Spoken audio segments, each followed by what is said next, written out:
All right, guys, time to do our Q&A answer session. We haven't done one in quite a while. A lot more people watching now than there used to be, so let's see what we can do here to answer some of your questions. Now, I put this video out a little while ago. I'm probably over a little bit on my time. I apologize, been a lot going on. So, without further ado, let's just dive right in. It's probably going to be a long one, guys, so get a cup of coffee. Have a cup of coffee with me. I'll have my coffee. So, anyway, going to be a long one. A lot of stuff to go over. Not too bad. I tried to keep the questions on here pretty much from the Q&A video. I did pull a couple from some of the other videos, and I will also, wherever it's helpful, I'll put some links to certain videos on there to answer some of your questions that I've already covered, but I'll still answer your questions. So, let's get moving with her. I'm going to get something to plop my ass on. We're going to be here a little bit.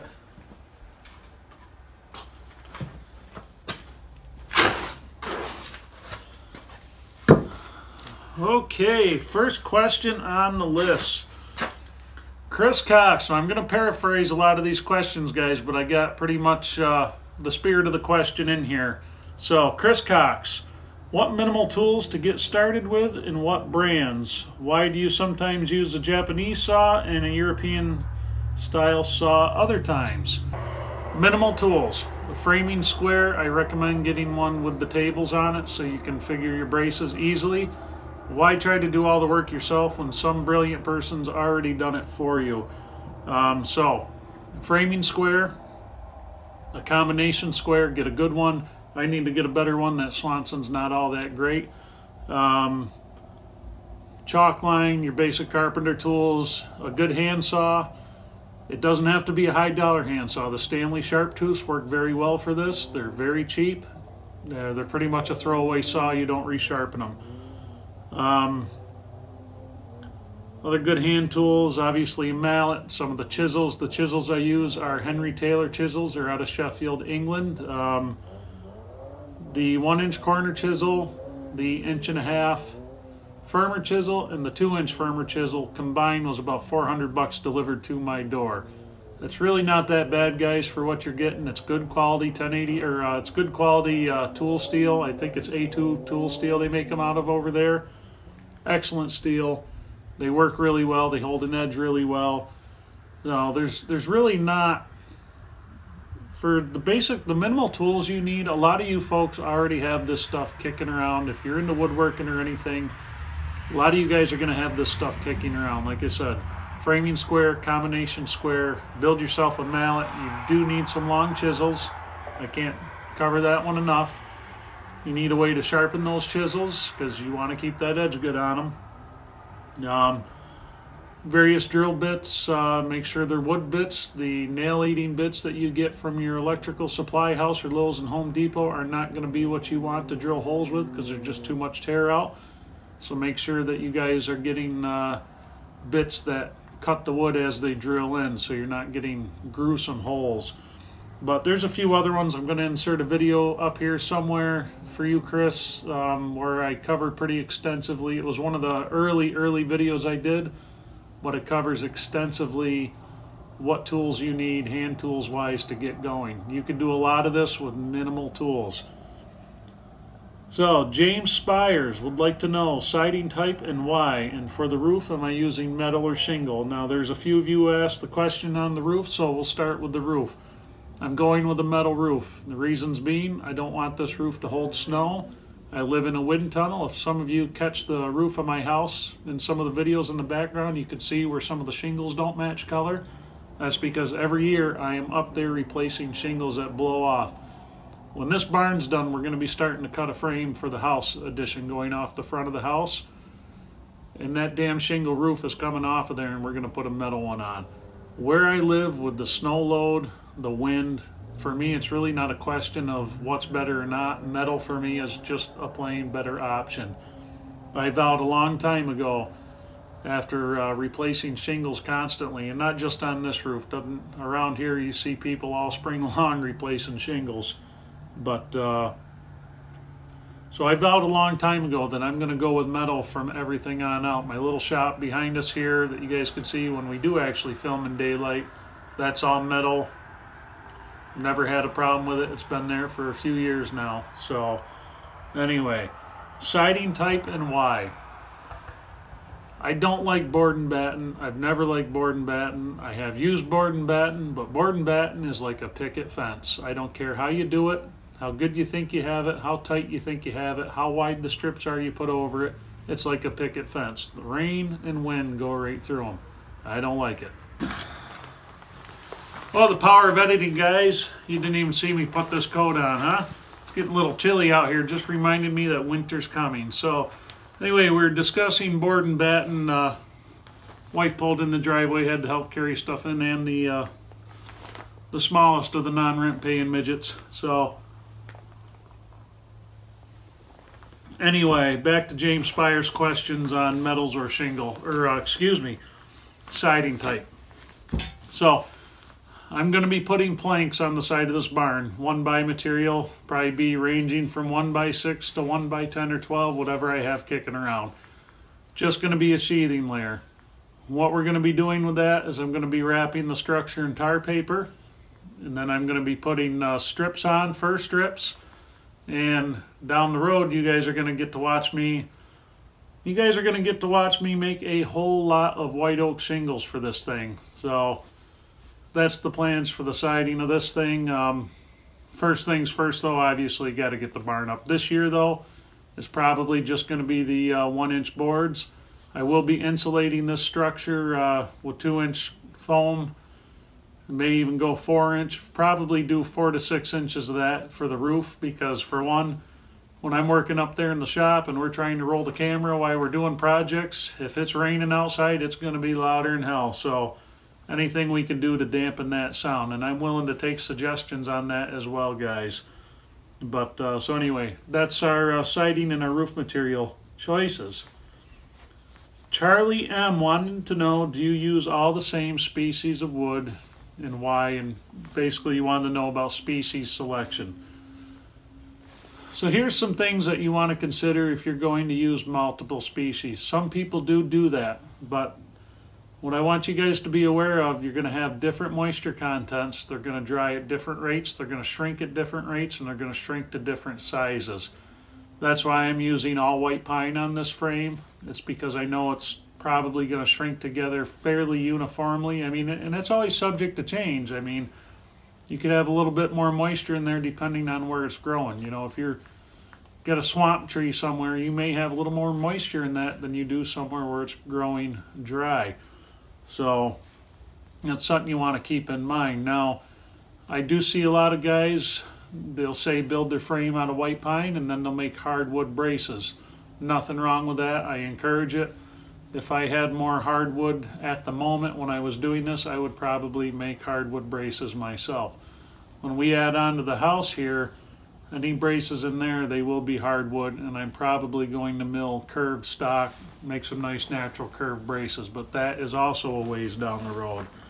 So to answer your question, I like to try to keep it the same species, but there's a lot of guys out there, I'm sure, that mix it up.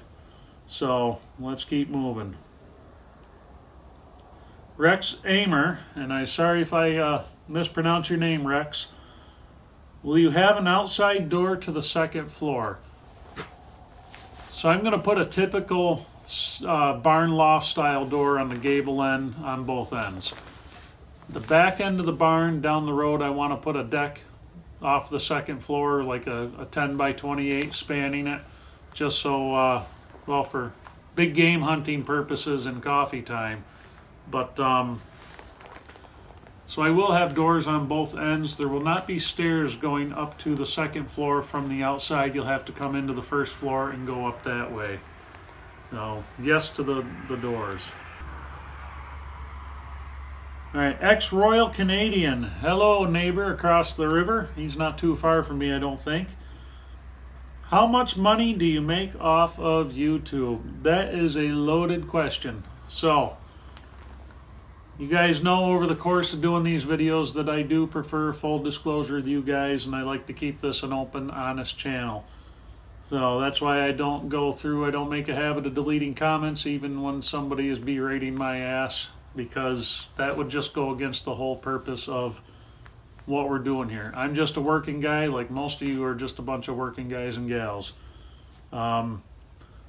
So it's a loaded question. Me, myself, how much do I make off of doing this? Anywhere from $200 to $300 a month, and then YouTube gets their fee. So not a ton, but you guys heard me thank you before and tell you that you're helping me finish this building. Like I said before, I ran out of money for this project quite a while ago, and with bills being the way they are, until we are debt-free here in a couple of years, I cannot pull the money out of pocket, so I have to do extra to make the money, whether that's working overtime, whether that's selling chainsaws and stuff like that, or selling projects, or making the videos. Basically, whatever I can do to make a little extra to build this thing on top of building it. So there are channels out there. If you guys go by the you get paid base per 1,000 views, so, and it varies a lot. It depends on what kind of advertisers you're getting. It depends on, I think it depends on what time of day your videos are coming out. YouTube is very careful about their algorithms and how they share them, so people can't play the system, even though people are generally smart enough to see uploading videos that if they use this title, it's going to get more views, therefore they're going to get more money.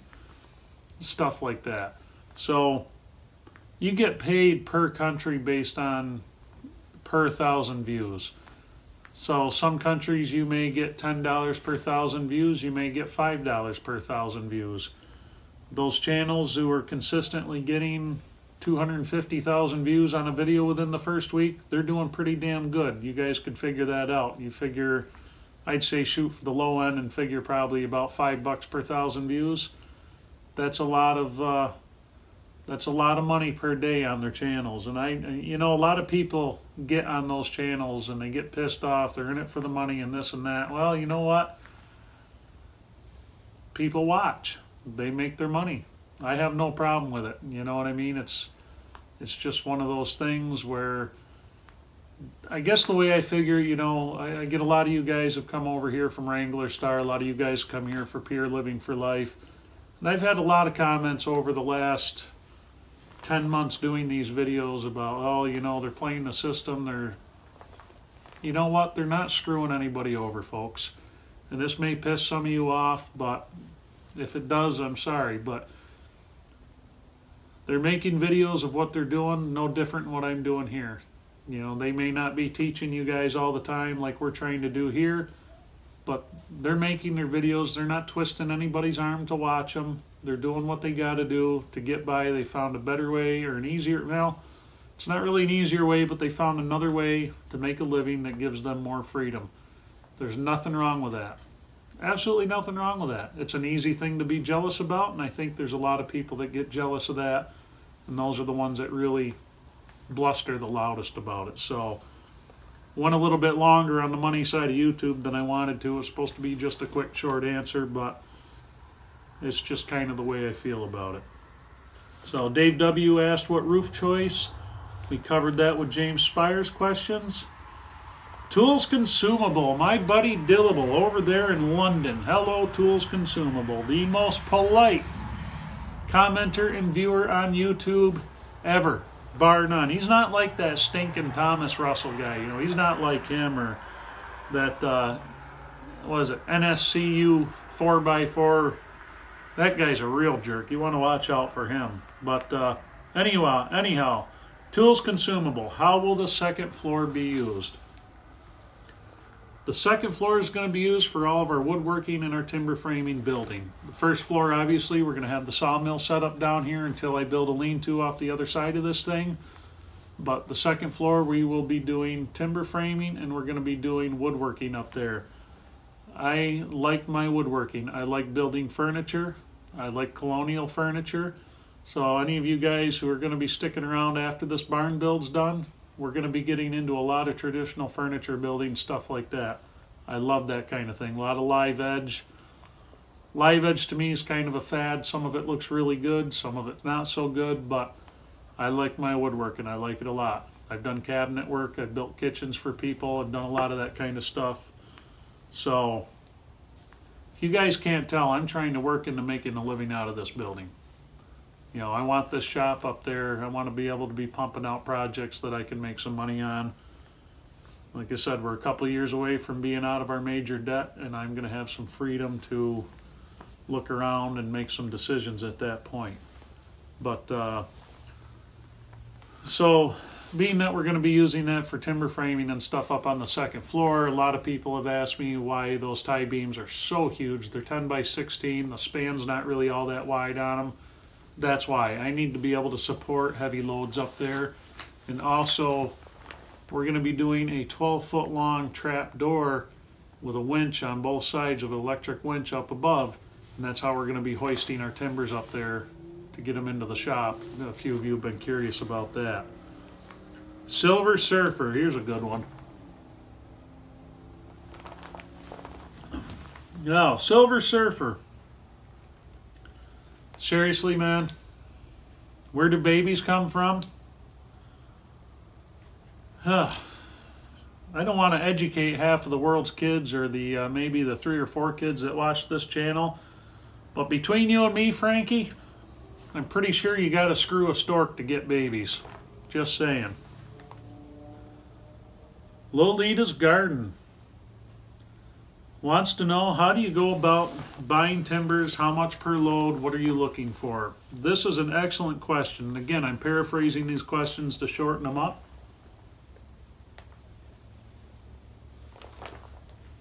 Oh, the nectar of life. So, my first 2 loads of logs that I got here, I got triaxle loads. They were 1,100 a piece. The first load had 18 logs on them. Most of those were 3-foot diameter.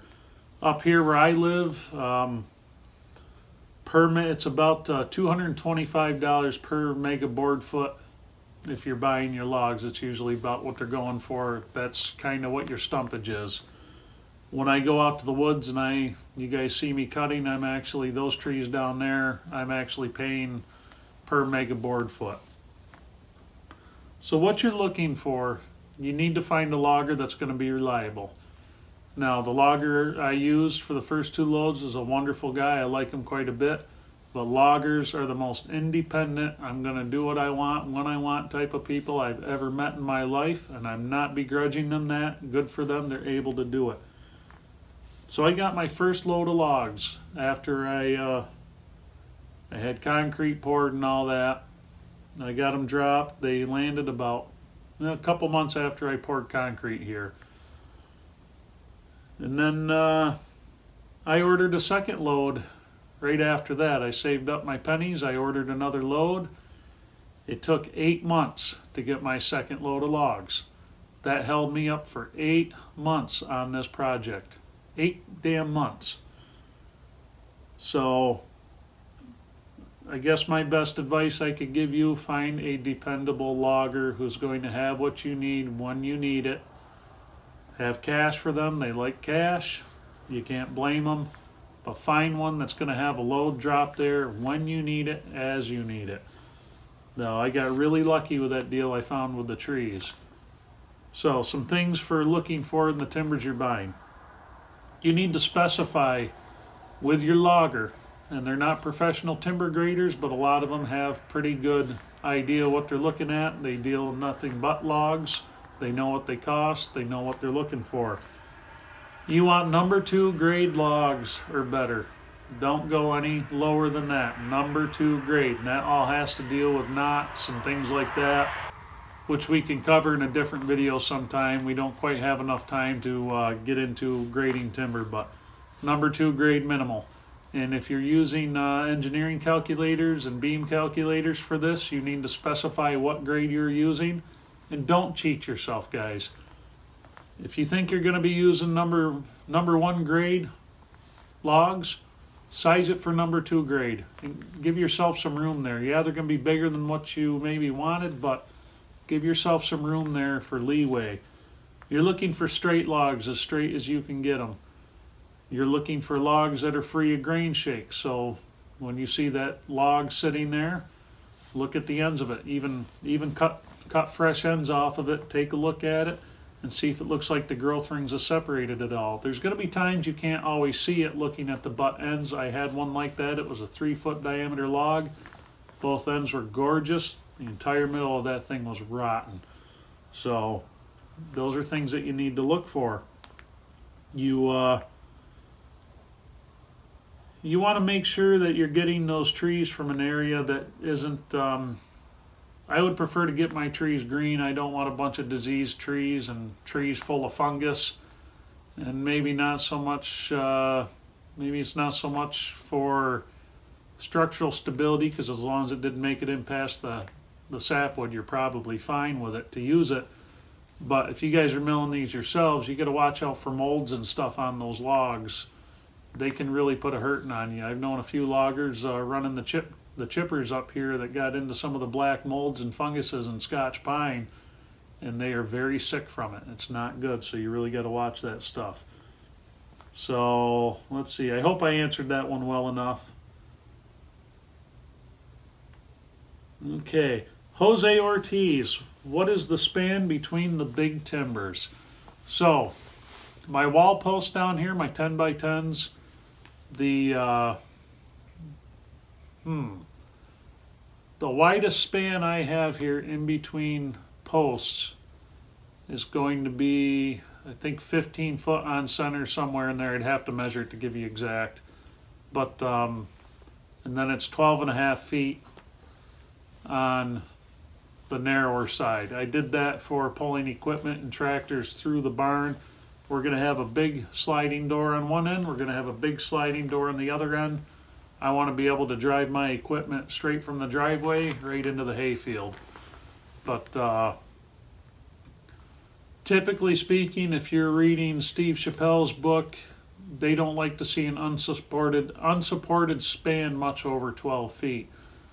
Now I kind of, I went a little bit farther with that, with this, but I also sized my timbers accordingly. That's another reason for 10 by 16s. If you figure in the braces as part of the supporting members, and I do not usually figure in braces, that span's a lot shorter than that.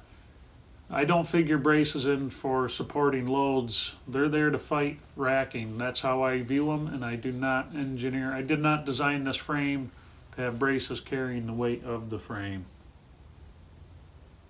Thomas Russell, that awful, nasty Thomas Russell.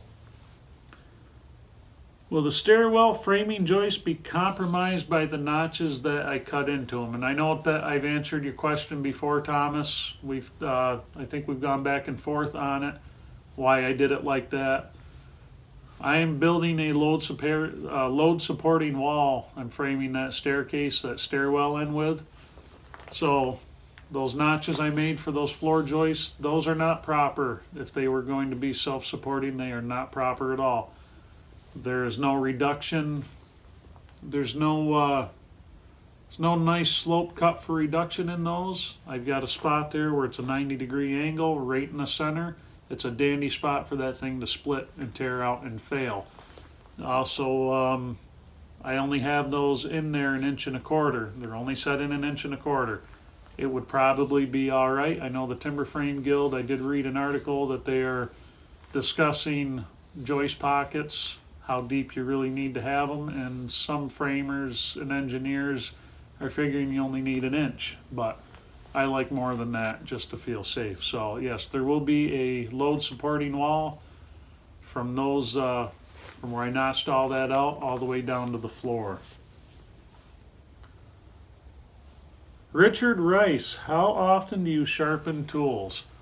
When I need to. If my chisel is not, if I can't take shavings off of something that I can see light through easily, you know, you can almost see your skin through them if you get them thin enough.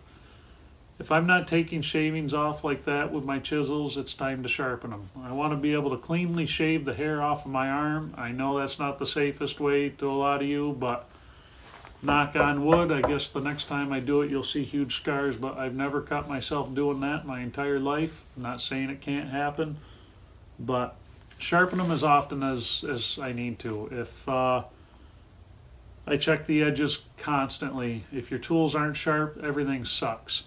Hand saws, I've only sharpened one throughout this project, and that's because I slipped with the saw and drove the end of it into the concrete, pushing a little too hard, and I shouldn't have been.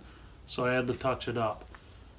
I have a beautiful, beautiful handsaw, gorgeous handsaw that's pretty well mint condition that Tinian, or Terry as I know him, sent me from Arizona. I appreciate it. We are not going to, that thing is going to be making its appearance in the upstairs when we start setting this wood shop up, because we're going to be setting a nice shop up there. That saw is too beautiful for me to bring out. I bought cheap saws because I knew they were going to be out in the elements, and I didn't plan on keeping them as heirlooms. So let's just put it that way. But that's a beautiful saw. So good sharp tools, your planer knives, everything, sharpen them good, keep them sharp. It's hard to give you an answer on how often I do it. At least every couple days everything ends up getting touched up. There's times where I'll take the whole toolbox, I'll take every planer I have and every chisel I have and just go through and sharpen the whole kit and caboodle. So NY John 12 pretty much wants to know, paraphrase his question, will I be working on this building throughout the winter? What are my plans? All right, so my plans for this, we're going to work on this thing until I drop. You know, it is what it is. I cannot keep tarps on anything around here. The wind is just nasty all winter long. If I could keep a tarp on something, I could tie it down, I can weight it down. I've used canvas, I've used normal. The wind always gets them. If they last a week, I'm doing pretty well. We're going to be working on this thing in the snow, guys. That's just the long and the short of it. I'm probably going to have to shovel the frame off many times, but the snow doesn't bother me as much as the rain. The rain bugs the hell out of me. Every time this thing gets rained on, I cringe, my ass puckers a little bit, and I sit there and get worried. Terrible that everything's going to rot, but everything's so big I don't think I'm going to have a problem with that. We're going to work on this till it's done. If I'm out here in January putting sheet metal on the roof, I'm out here in January. Nothing I can do about it. I just have to do what I got to do. I mean, we got to get it done. So, doesn't matter what the weather's doing, as long as it's not raining out. You know, and there's some things I do in the rain. I just don't run the camera when it's raining out here, and I don't get the power tools out when it's raining. But there are things I'll putter on if it's raining. If it's a downpour, no, I don't. But we just got to work on it till it's done. If it's 20 below zero out, I'm going to be out here working. What I do for a living, I'm up on roofs all winter long on commercial buildings, fixing heating units and stuff like that. So I'm really used to working out in it, as much as it sucks. I mean, the cows back here, I have to feed them all winter long, freezing my ass off. It's part of life when you live in cold country, you know. I mean, you spend all summer running around trying to get everything for your animals, your cows and everything squared away. You're trying to get your firewood all done. That's why you guys didn't see a lot of barn videos this summer, because we're just so damn busy doing everything else.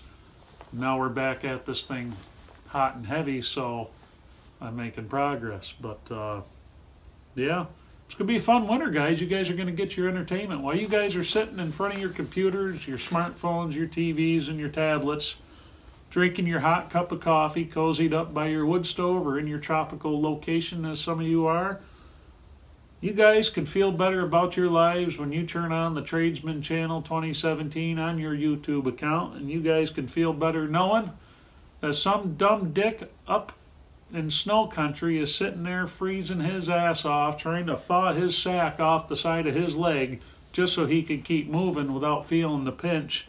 You guys can feel better about that. So, anyway, those were the list of questions from that video. There's a lot of other questions throughout the other videos. I try to answer them as we go. I hope I spoke clear enough for you guys. I hope the answers conveyed what we needed to convey. So I do appreciate you guys coming along for this ride. It's been a lot of fun. It's actually it's been a lot of fun interacting with you guys who watch. You know, it's been a lot of fun. So keep at it, and we'll keep at it on our end, and we'll keep making videos, guys, as long as I have content to put them out there. If I don't have the content, I'm not wasting your time, and I'm not wasting mine. I'm not going to sit there, I'm not going to sit there and film a cat farting or something to get 100,000 views. You know, I want to give you guys good stuff. I want to feel good about the video I put out, and we try to get better with every video. So, shit, another couple of years down the road, if we're still doing this, and I really hope we are, they should be real good. So, anyway, thank you guys for tagging along. I appreciate you watching. I appreciate your questions, your comments, your likes, all that good stuff. Really appreciate it. So, you guys have a good night. I'll catch you on the next one.